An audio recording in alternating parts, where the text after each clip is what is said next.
yawwa karkara mu tun da mun zo nan yanzu da ka sha nan kwanar za ka inda zan ake ka, amma dai abin da zan gama shine idan ka je sai ka fiɗi wani abu sannan idan ka je za ka ce batun gatari sau uku to zai yi to a'a ba shi zai fito ba, kwalba ce zai aje ma sai ka ɗauko ka kawo ma, to in Allah ya komi kake so sai na ma karkara mu idan har ka ɗauko man to shi kenan komi da kake so zan ma, to amma fa sai ka bi a hankali don za ka ga abubuwa kala ka bi a hankali.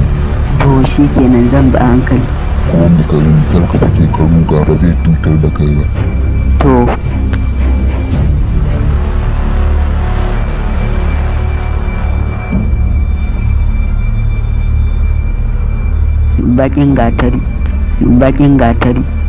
bakin gatari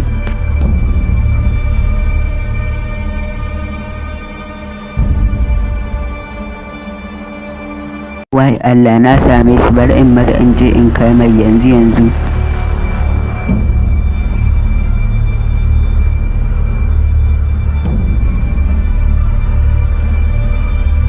gashi.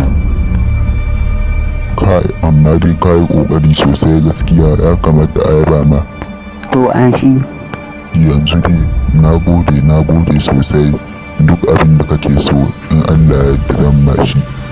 Yanzu dai zan baka wani abu an shi ka aje shi, yanzu ka buga shi da ƙasa zai faɗi zai ƙone. to shi kenan na buga shi da ƙasa kawai. To ka samu abin da kake so? Gaskiya har na ji daɗi. Yanzu kana da ikon da zaka taka kowa kai abin da kake so, kai rashin kunyar ka sai ranka. Kai amma dai na gode sosai gaskiya. Kai abin da dai duk ka ga dama ba mai taka maka burki.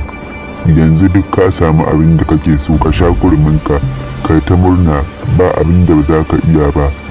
Amma fa ka sani komai za ka yi da izinin Allah za ka yi shi, amma kar ka sake ka tabo wanda ka ba ruwan shi, salihi ne kar ka sake ka tabo shi. Duk wanda ka bawan Allah ne to kar ka sake ka tabo shi. Yanzu dai za ka iya tafiya.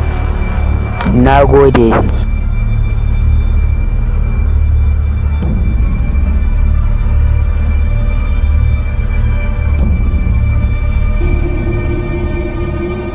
Kai bace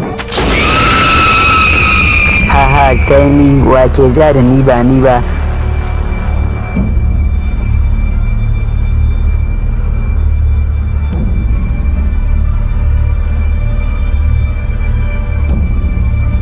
sai na ɗau fansa abin da aka yi min. Idan na koma kowa sai ya ji a cikin shi, kuma zan addabi kowa sosai sai sun ji dama. Wai bace kai ha ha ha ha ha.